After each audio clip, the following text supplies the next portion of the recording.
Hey, how's it going? This is Rory from Rate My Funeral. That was Rate, by the way. So welcome along. This is a kind of Cinema 4D tutorial. It's one of my 10 thing videos. This one particularly is about dynamics tags. I get asked about dynamics tags quite a lot, how I achieve certain things, and I thought let's put together a collection of things that I think are really important, right from the basics down to some of them slightly more advanced. It's not too advanced, but it's all really useful stuff. Let's get stuck in.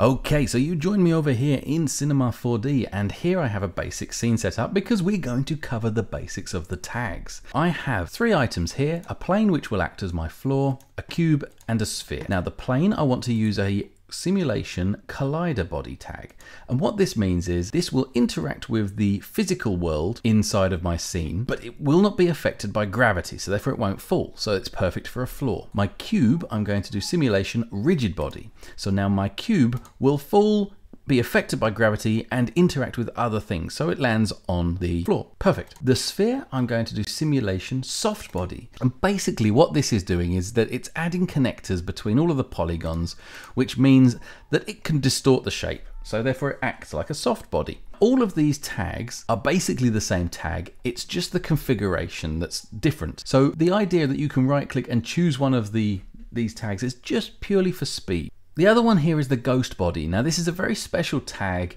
It's something that's actually really useful, but it's quite specific what you use it for. A ghost body will allow you to trigger a physical reaction with another object, but it won't impart any force onto that object. So you can use it to turn on dynamics. For now, as I say, we're sticking to the basics, so that's these 3. These will act exactly as we've talked about so far, but we can change any of these. So for example, if I go into my plane here, what the difference is under dynamic, it's switched to off. And that is basically, replace that word with affected by gravity, and that's what that is. If I turn that on, you will see that now basically everything falls because it's affected by gravity. So I can turn that back off and we're back to where we were. In the same way, my cube that I put the rigid body tag, I can basically turn that into a collider by just setting that to off. Now the cube will no longer fall. However, it is still affected by the physics system. And I can even move it around and nudge my ball through the floor like that. If it is set with dynamics on, I am no longer able to move this cube during the animation. See, the animation is playing and I cannot move or adjust this cube. I can move and adjust the plane because it's not affected by gravity. So that's working as expected, but the cube we cannot do. Even if I pause it, if I'm not on frame 1, I cannot move this cube, and that's because of the fact that the gravity has affected it. It's halfway through a calculation.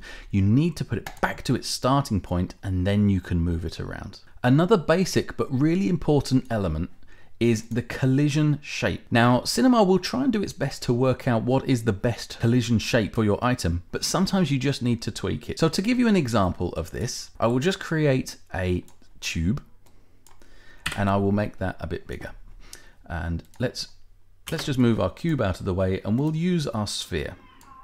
Right, so I want to make sure that the sphere can fit inside my tube, so I'm just going to up my inner radius like so. If I press on simulation and make this a collider, when I press play, we're lucky, Cinema was able to figure out that I wanted that inside to be hollow. Now, on some older versions of Cinema, because this is R21, it will not do that. So it will automatically default to automatic like this. So what you will actually then see is something along these lines.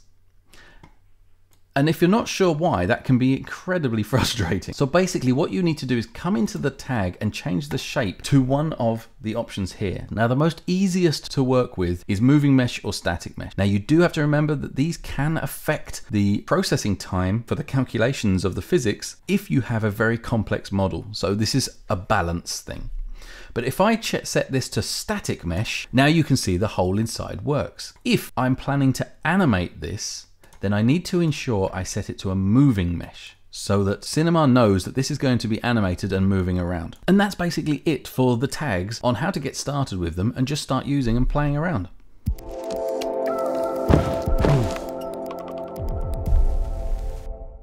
So something that gets used a lot is like the friction settings. So if we go into simulation rigid body we can see here under collision, we've got a couple of other options here. We've got bounce, collision noise, and friction. Collision noise I rarely ever touch because it's kind of fine as it is. It's just a minor thing, just so that if there are lots of objects hitting the floor together, they kind of, you know, they don't all bounce in a uniform way. So it basically just makes the bounces ever so slightly different. Friction is exactly as it says. It's the friction on how slippery it is, and then bounce is how bouncy it is. So these are pretty useful things. And if we make our floor maybe at a slight angle, and we take our cube and put it up to here at the top, if I press play, then we'll see here that the friction is causing it to not slide down. However, if I go to my cube and I set its friction to 10, we should see a slightly different response there, as that's now sliding down. And of course, we can also affect the friction that's on the plane as well. So if we've done both of them, this is now basically an ice rink. So items will just slide down super quickly.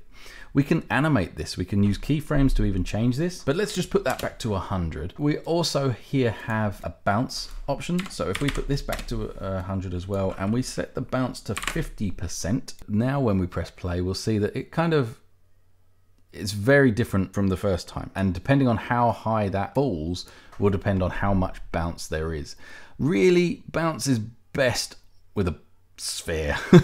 On a cube, it doesn't make a huge amount of sense that it's particularly bouncy. So let's just delete our cube. We'll create a quick sphere, pop that into there. And let's just look at the difference between bounce. Let's move this ball to here and here. Let's just flatten our plane again. We'll create 3 balls. Let's just do this as a little experiment. Our first ball will have the 5% bounce. The next one will have 50% bounce. And then the next one will have 100% bounce. And then we can just get an idea of the difference. So there, it's pretty self-explanatory, and you can see that one's still going 100% bounce. I think that means that will never ever, yeah, that will basically bounce forever and never lose momentum, which is quite amusing, really. So that's all quite straightforward. The one final thing I will just mention here is the friction. It's 90%, but it's not limited by percent. You can scroll that up in percent. So you can have something that is 300% friction. Just as a little extra note.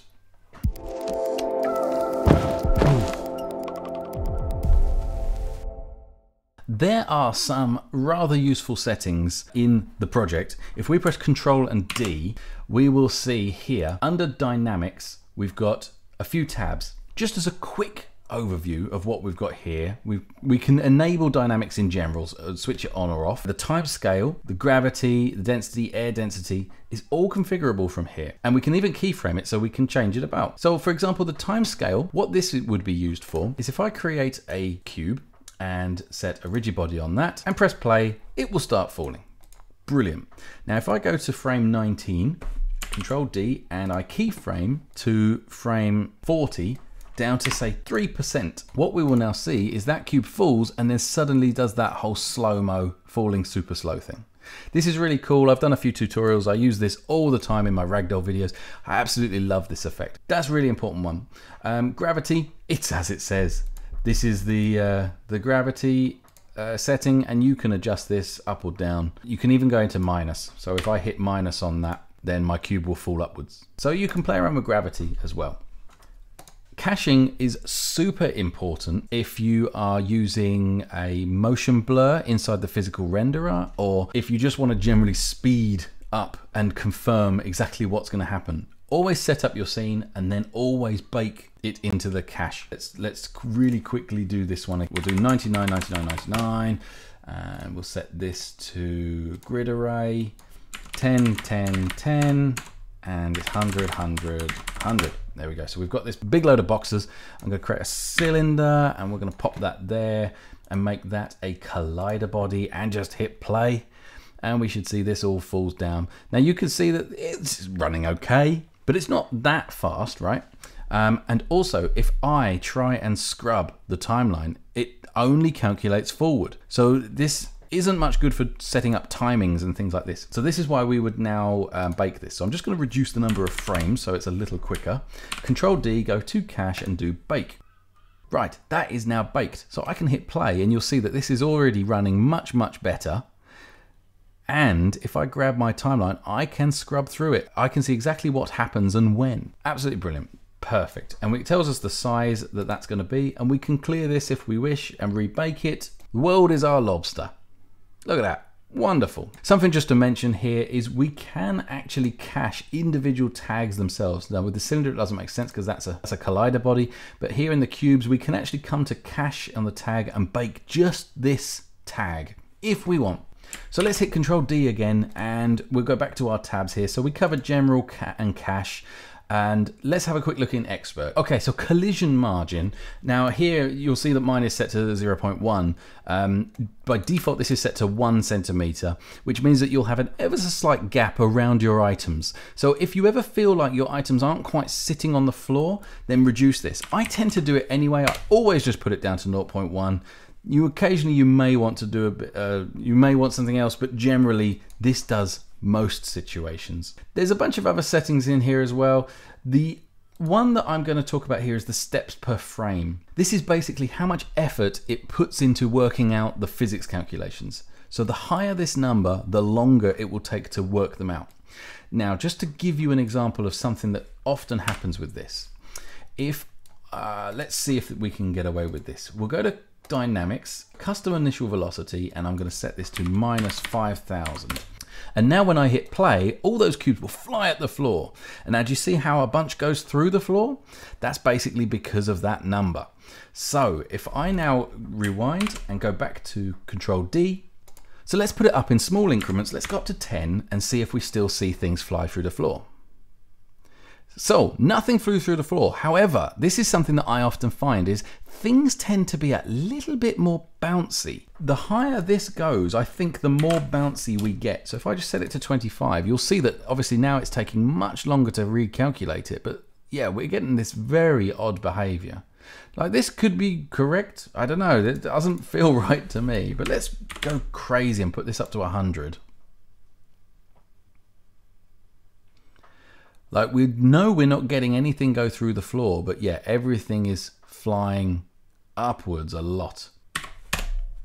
And as soon as I hit 5, everything then starts to fall back down again. Occasionally I have used it where I keyframe this so that when things first make a big impact, it's quite high, but then I actually drop this back down for the rest of the animations while it's just doing all of this sort of stuff, because this doesn't need a lot to figure out. But we did resolve the problem of it all coming through the floor.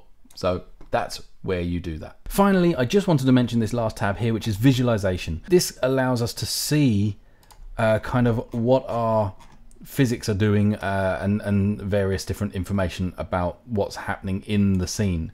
So basically, if you've ever got a situation where you cannot see why something is being stopped, like for example, perhaps there's a sphere and it's got a collider body, and if for whatever reason, like for example this sphere is set to box, when you hit play obviously it will act kind of unusually, and if you're ever unsure you can just press Control D, go to visualization, enable that, and then you will see it's because of this box here. Just a useful little thing there.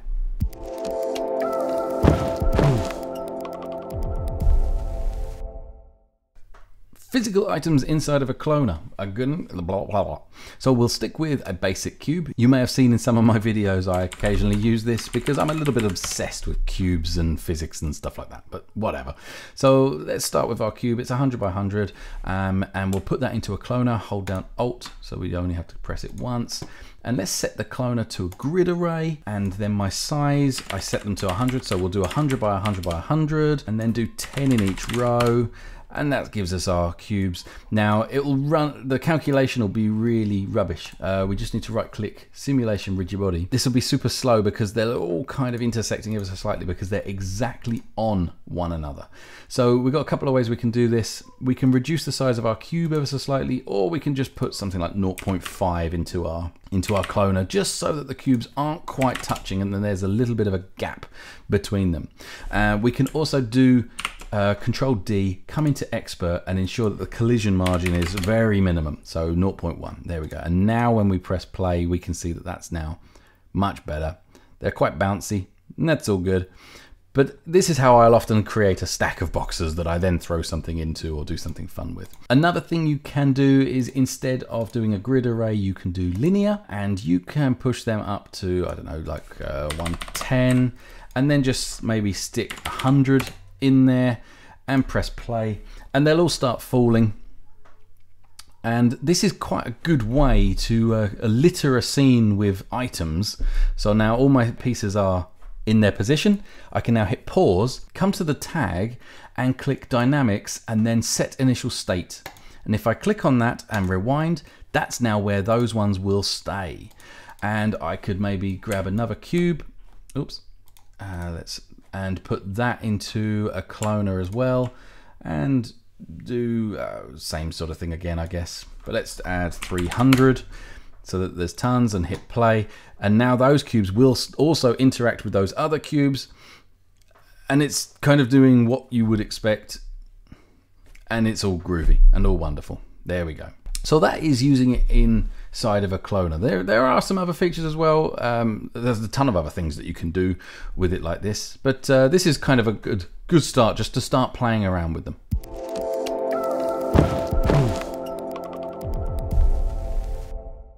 Okay, so triggering an impact. This is something that's quite interesting.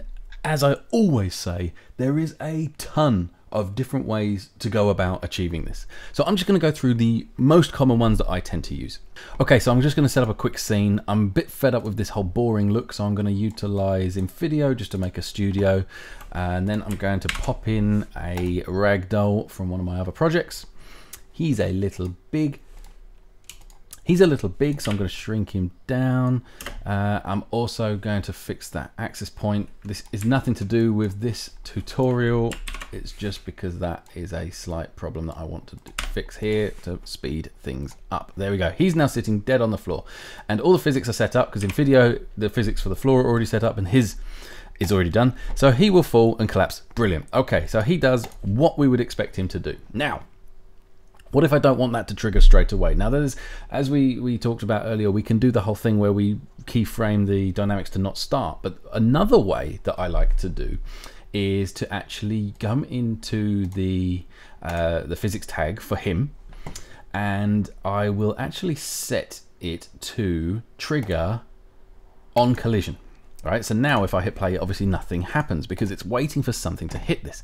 Now, this is where I'll use something like a box, and I will often hide this so that you don't see the box. The box is what triggers him, and then something else is in the scene that seems like it is. So for example, if he was getting kicked by another model, I would actually have something like this do that and send him flying. Just to show you how that would work, I need to set a simulation collider body. Now there's a couple of points here actually. I'll just show you the way I do it.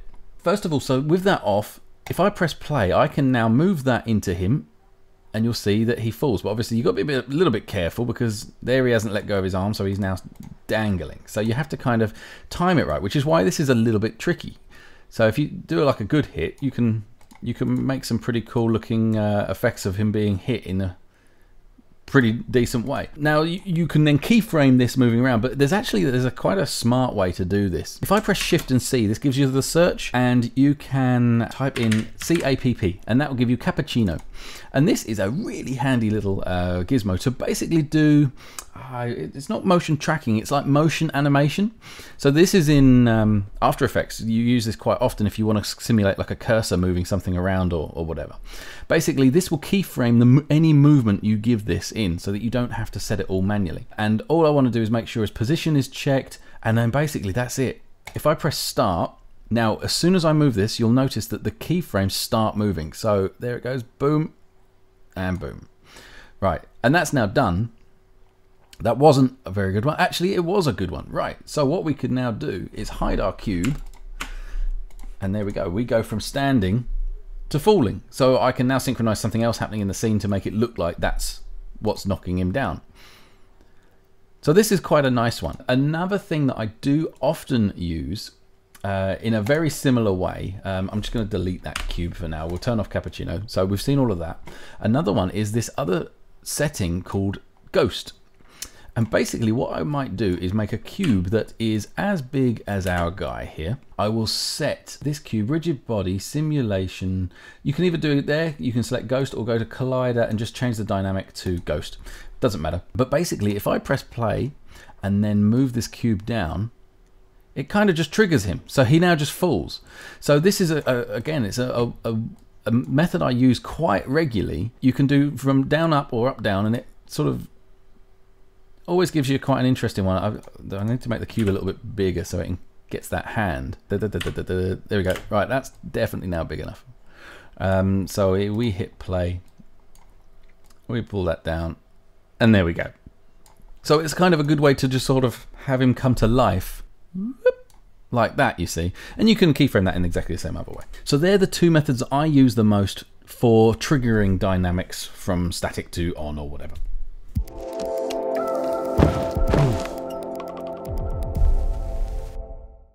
Okay, so objects in an Alembic. I think I've pronounced that right. But basically, if you've got a really, really complex scene with a lot of complex objects being generated in something like an emitter, the best way I've found to bake this is to use Alembic. If you just bake the cache from an emitter, it doesn't seem to always work so well. So let me just demonstrate this. So let's go for a good old-fashioned cube, and we'll pop that inside simulate particles emitter. Right, assuming that you're fairly familiar with how emitters work, I'm just going to basically make sure that we're making plenty. Let's do 300 to stop, and we're going to create 100 of these cubes. And just to show you, obviously if you do that, we just see the particles coming out. What we want it to do is use that cube, which is the child of the emitter. So we do show objects, and now the cubes will be coming out. Obviously there's no physics there, so we need to enable simulation rigid body, and then all of our cubes will start flying out everywhere. Now obviously because they're spawning in one another, they're going to be flying out all over the place. So if I make the emitter that little bit bigger, it also makes the cubes bigger because it's a child of it. So come on, Rory. If we go to emitter here and we make this say 1000, something like that, there we go. Now all our cubes will pop out into existence and start filling up the scene. Okay, grand. Let's reduce some of the effort here. So we'll put this down to 250 and we'll stop the emission at 100. There we go. Just so that we don't go too mad. Right, there we go. So we're creating a bunch of cubes and they're all falling into their positions, and now they'll stop, and there we go. We now have all of our stuff. And if I do what I did earlier where I come into here and click bake, so now if we scrub through the timeline, we can see, it's working exactly like we expected. It was, you know, but if we rewind and go forward a few times, look, it goes a bit crazy. And okay, so if I just click here, here, here, okay, no, so that didn't work. So basically this hasn't cached properly in my mind. That's not right at all. And if I go back to here, it will generate some more. And if I go back to here, it will keep generating, So basically, yeah, that's a problem. So what can we do to get around this? So let's clear that cache. And let's go on our emitter. We right click and we can do bake as Alembic. We can do bake and delete, but we'll do bake as Alembic for now. Okay, this will ask me where the hell I want to store this file. So I'm just going to choose somewhere quick. Then it will start exporting basically that emitter and all that data as its own kind of file. So it's its own model inside of our scene. Once that's done, we then have this. So we have emitter and we have emitter geo. If I now we'll just delete the original one. But now if I scrub through the scene, I can see all my cubes appear, but I can scrub this and I can do as I wish, because that is now fully baked in animation. You have to remember that is baked properly, so you can't now just modify it easily. So that's why I didn't necessarily want to delete that emitter. I maybe just hide it, turn off the dynamics or whatever, and then if I needed to change, I could do it again. But basically the geo is all of our geometry, and the emitter, this is our emitter particles. So to be fair, we don't really need that one. We just need that one, and that's it. There we go, boom. And what you can also see is that it runs really nice and fast. So it just makes it that little bit more manageable if you're dropping a lot of objects that have a lot of detail to them.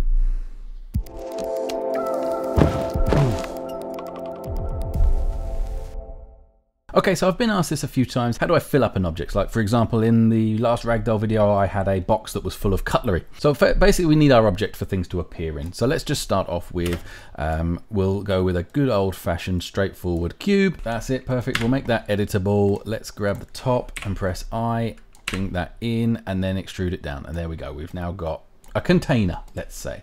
And we right click on this simulation, collider body, because this isn't going to move. Now I need to fill it up with stuff. A couple of the ways that I like to use to do this is cloner. And let's fill it up with, I don't know, capsules, just so that it's something different from spheres and so on. Let's put that on so that we can see we don't need quite so much geometry in there, so we can reduce that a little bit. And there we go. That will now be a little bit lighter on my CPU, so shrink you down a little as well. We can now do this in a number of different ways. Let's first of all go with a good old-fashioned cloner set to a grid array, and we'll shrink. Oh, we're shrinking the actual size there. I didn't want to do that. So we just up these numbers, but we've got to make sure that it all fits. We don't want them to intersect with one another. And we can do something like that, I think. And if we just have a look in our top view, we can just make sure that they're all definitely fitting. They are. Okay, and we'll do a few more in the height so that they all fill up. There we go. And simulation rigid body, and press play. There we go. And that's now full. Great, we've actually got too many. So let's now undo, and we'll just take one out of the height and press play. They all fall in. Ah, do you know what? I'm going to take one more. I could have stuck with that. Never mind. Right. Anyway, so waffling. There we go. There's all our bits, and they're now sitting in our box, ready for whatever's to happen. I'm just letting that play, so I can now press pause. And now I don't want to rewind. What I want to do is come into my capsule here and click Set Initial State. Now, what that means is I can rewind, and that is where those begin. So there we go, we're now ready. We can now take something maybe a bit bigger, put that above it. We can set that with a rigid body tag. I can't find it. We set that with a rigid body tag, and we set the mass to something insane like 100. Drop that in from up here, and boom, there we go. We can now do that if we so want to. Yeah, look at that, that's wonderful. Right. So that's one way to do it. Depending on how you're planning to do this, though, does depend on the best method. If I come into my capsules here now and I clear their initial state, they'll go back to how they were. And I will sometimes, just to make sure that there's definitely not too much uniformity, if that's a word, I will actually do it linear, something like this, and maybe do 20 in each. And then I will actually just duplicate a bunch of these over the top of the area I want it to fill up, then just let them fall like that. Okay, so I missed a couple of them. So I'm going to grab the lot and just move them that way a little bit. There we go. And I'll let it fill up like that, because basically it just might give you a slightly different thing. So it's pretty much the same method, but it's just another way to approach it. And again, once everything's settled and in its kind of final place, I'll hit pause, I'll select all my tags, and then I will do set initial state, and boom, that's the starting point. So yeah, we're all good. So that's how I tend to do that.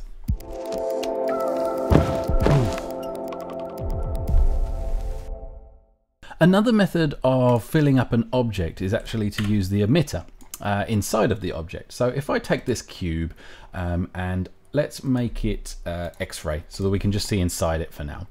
And I create, let's say, a sphere, a good old-fashioned sphere. We'll put that in the middle there, and let's just drop our number of segments just to make it that little bit easier to deal with. And then we'll pop that inside of Simulate Particles Emitter, like so. Hit Show Objects, make sure our sphere has a rigid body, and we'll make sure our cube has collider body. And let's just hit play and see what it does. Okay, so it's going a bit crazy, and I think that's because my emitter is on the floor. Yep, so let's try that again. Boom. Right, so the reason this is doing this at the moment is because it's treating this cube as a solid shape. So this is what I mentioned earlier about how sometimes you do need to come in and change this shape. So I'm going to change this to a static mesh.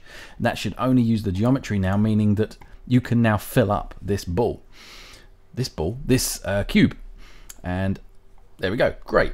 So all of our balls are now inside our cube, but let's say we want to make sure that there are a few more. So let's do, I don't know, only up to frame 50, and then we'll generate 100. This will probably be a bit too many, but let's try. That was pretty good. Let's do up to frame 100 and do 100. Let's see. So there we go. Our cube is filling up and it's ready to burst, and it's, there we go, just about right. But obviously everything is pushing, so we need to just tweak that a little bit just to get it just right. And boom, there we go. So that's pretty good. Right, so we get our cube and it's nicely full of stuff. Now, what if I want it to start in this way? We actually kind of treat it so that our animation starts from frame 100 every time. So therefore you never, you don't do anything in this period. You have your scene and everything start from 100, and you can just come into your output and you can just say your starting frame is 100. That way, when it does all its calculations, it will basically set up the scene, as it were, and then everything will be ready from that. That's the way that's probably the most simple. Okay, then now, just for a bit of fun at the end here, what if we wanted to make this cube explode because there's too many appearing in there? So we can do this using the same method we talked about earlier. We put it inside of a Voronoi fracture. We need to move the tag up the top here. As I mentioned with the Voronoi fracture, the tag, you shouldn't just move a tag to a Voronoi because you don't get your settings. So it's best to create a new one, and then we'll set the shape to moving mesh. And now what we should see is that it all falls apart. But it's not hollow, so we need to come into our Voronoi fracture and we say hull only, and then we can say thickness, and we can make it a bit thicker, something like that. There we go. And we also don't want it to happen straight away. So what we'll do is we could turn off the dynamics tag or on and off, but if I have this on, let's just say I create a glass texture, something like that. Obviously this will look horrible, but right now, if I just come in here and turn off the colorized, we will actually see all of this stuff. Let me just quickly stick it on the physical renderer, physical progressive. Then it'll be fairly quick. We can see that we've got all these kind of cracks in it. Now there are ways to fix that, but that's in its own thing. But if I just switch the Voronoi fracture off, obviously that fixes all the cracks. And so basically the Voronoi fracture, at the point where I want it to explode, which was at frame 100, so at 99, I'm going to say my Voronoi fracture is not enabled, and then at 100, I'm going to say it is enabled. And now if I rewind this, we can see that this starts filling up, filling up, filling up. It will get to frame 100, and then suddenly, kaboom, it cracks open, and will make a wonderful, fun animation, and so on. Obviously, you could tweak that and do whatever you want with it, but this is the sort of silly stuff that I like. I love playing around with. I think this is great fun.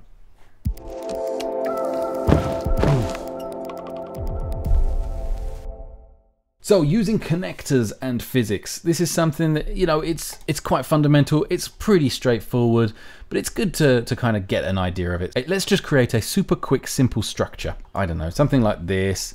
We'll create a cube. We'll put that into a symmetry object. Let's now move our cube to the side. Oh, we need to change our symmetry object to XY. There we go. And then inside of this, I'm going to put it into a null, create a tube, and put that on Z. There we go. I am going into too much detail here, to be honest, but I don't know. I like to have things at least kind of make sense. So we've got this now, and then I'm going to create a cylinder and put that on the Z plus as well. Bring that up here and shrink that down and make that like that. I don't know. Okay, so we've got our cylinder. I want to make sure my cylinder is actually dead center to my tube, so I'm going to PSR that. There we go. And then take that back out of there, and then 0 to Z. There we go. Right, so now my cylinder is sitting dead center of my two shapes, and my cylinder, I want to have cube in something like this, and offset. Actually, let's rotate it so that we know we're not going as far as the floor.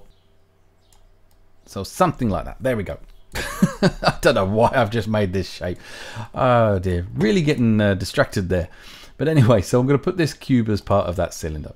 Right, the cylinder is going to be one object and the tube is going to be the other object, and these two are going to pivot off one another. So my cylinder, I'm going to simulation tags rigid body. This, I need to think about the fact that I want this to be able to freely fall. So that needs to be the rigid body. My tube, I want to be the solid foundation. So that will be my collider body. So if I just hit play right now, it all flies apart.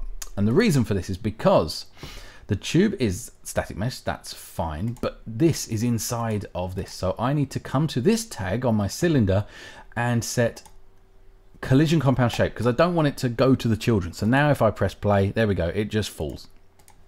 It actually shouldn't though. So we've got a bit of an issue here. So let's move this tag to the symmetry object and try that. There we go. Do you see it just falls a little, and it's now sitting in there. Perfect. Right. Now my cylinder, I'm going to use the position of that to create simulate dynamics connector. Okay, so now I have a connector that is sitting right there. If I go to display, I can make this a bit bigger. There we go, and we can actually see it. We can move it on this angle and it won't affect what we're doing. So we can put that there so to help us understand. Right, our connector. On one side, we want to have our cylinder. On the other side, we want to have our symmetry object. Now it's going to the middle of that. So actually, let's just double check and see if it actually would be better on being the tube. So let's now just try this. If we press go, there we go. It's perfect. We can see that that is now swinging around because it's slightly heavier on there. So there we go. We now have this.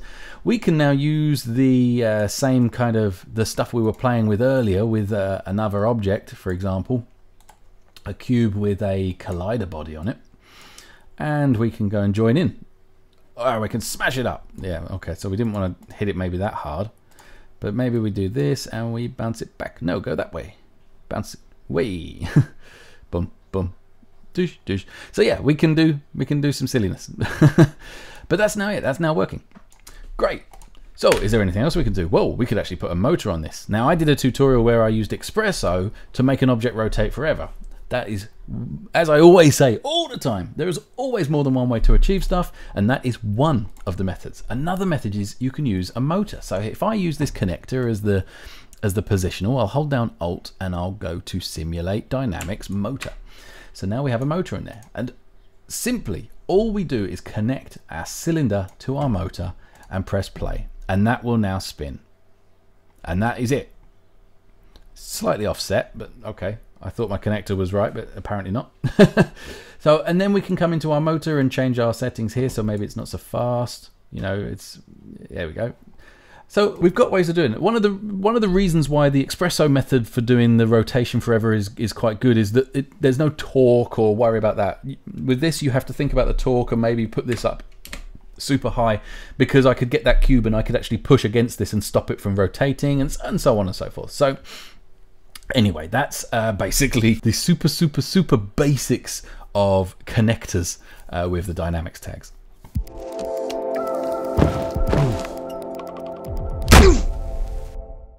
An extremely important thing is proxy objects when it comes to doing dynamics, because you might have a really high poly object that you want to be involved in the dynamics, and obviously that can then really make a big impact on the calculation time. It's a really good idea to use much more simple models for the physics, but use the really high poly stuff for what you're seeing. This example here is a beautiful water cooler that was modeled by my friend over at Gabra Media. And I don't know if I ever mentioned this, but he and I made a game, a VR game, Stocks in House, available on Steam. Please feel free to check that out. But he's made this beautiful water cooler, and it's actually really well optimized. Probably not the best example. It's not too many polys, but if I was to say simulation rigid body and set it to a moving mesh, and then perhaps, I don't know, let's put it in a cloner and send it upwards,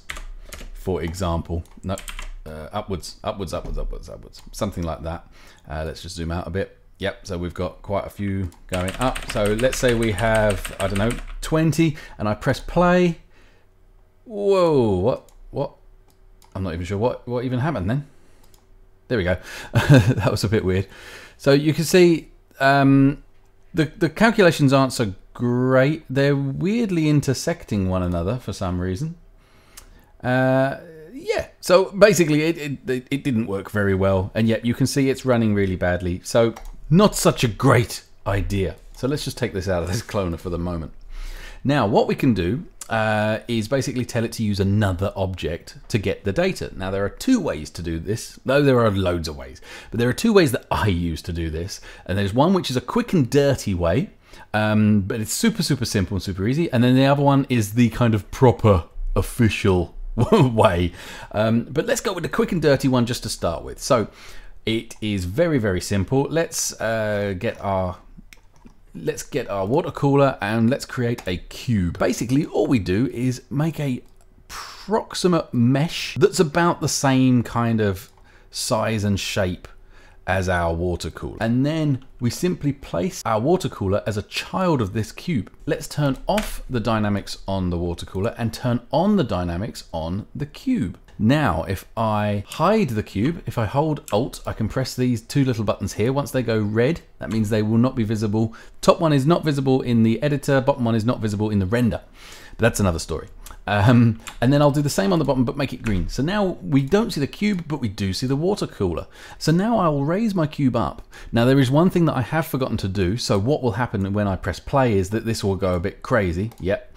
And that is because my tag has the inherit tag to set to apply to children. So basically it's saying pretend that any children of this parent have this tag on them. So we need to change that to none. So therefore it won't send the data down, it will only affect the cube. So now our water cooler works like this, and it is just using that cube for the physics. It's not got all of these polygons to try and worry about calculate. Now admittedly there is a shape in here where I can go shape and I can actually set it to box, and so therefore I wouldn't have needed to do the cube. But in actual fact, you know, we've got a slightly more complex shape. We might want to spend some time modeling our cube to fit this. So that's why we would do it like this, and then we'd maybe just do a few adjustments to our cube, maybe make it rounded on the corners, but just basically so there are less polys being calculated here. That's basically it for that one. Now the other method comes with some complications. So if we right click simulation rigid body, that is now on here. Under shape, we can actually select another object. So this can now be our cube. So I'll just turn this back on. It doesn't have to be inside, it just needs to be somewhere in the scene, and it can be hidden. So we can hide it like this. And we can set that cube as our object. Now there is a bit of an issue here. If I press play, you will see what I mean. It's hovering, right? It's not sitting on the floor. And the reason is because it uses the access data from the other object and aligns it with the access data from this one. So if we think back to the thing I mentioned earlier about visualization, we can press enable, and there we can see that is what our cube is doing on this shape. So that's not really ideal, is it? Because it's kind of some weird ski thing. So no, that's absolutely useless. So let's turn our cube back on. If we look at the cooler, the z-axis is pointing down, and on our cube, the z-axis is pointing backwards. So this is why. What we could do to fix this is basically modify our cube to match this guy here. So one way we can do this is make the cube a child of the water cooler, and then PSR it out, and there we can see that's exactly what it's doing with our dynamics. Then, if I make this editable, I'll just grab the side, pull that in. Let's come around the back here, pull that in, grab the top. Maybe we try and match it a little bit better. I don't know, I don't really want to spend too much time on it, so I'll just shrink that in a bit there, and we'll go, then we'll come up like that, then we'll come out again, and then we'll go up the rest of the way. And then on the very top, let's be a bit fancy and we'll put a bit of a bevel. There we go. So now we've made our shape, so it's roughly about the same. We just need to double check that axis, and I think it's okay. I think my cube just needs to come up on the bottom a bit. That just needs to come up to about there. There we go. Right, okay, so that is now all done. Let's just get back so we can actually see what we're looking at here. Move the cube well out of the way, even switch it off, whatever. Yep, let's switch that off. And there we go. We now have this working like this. And I can create another cube, put on here a simulation collider body, and then we can interact with it and do what we want to do till our heart is content, and it will act pretty much right, but it is only using a very small amount of geometry to do the calculations. Yeah, so that is 2 ways to do it. I prefer the quick and dirty method. I use that 90% of the time. The only reason you might not want to use the quick and dirty method is because you want to animate the visibility of the object perhaps, and then in which case it's better to use the another object option. So there you go. It was a little bit longer than I intended, but I did cover a lot of stuff. And to be fair, the field of physics inside of cinema is massive. There is so much that you can actually do that I didn't even touch on. So if there is other elements that you'd be interested in, stick it in the comments and maybe I'll make another one of these videos and cover even more stuff. Thank you very much. I do hope you enjoyed it. If you did and you want to see more of this type of stuff, hit that subscribe button. Don't forget to press the little bell so you get notified when the new videos come out. And of course, that just leaves for me to say thank you very much once again, and bye for now.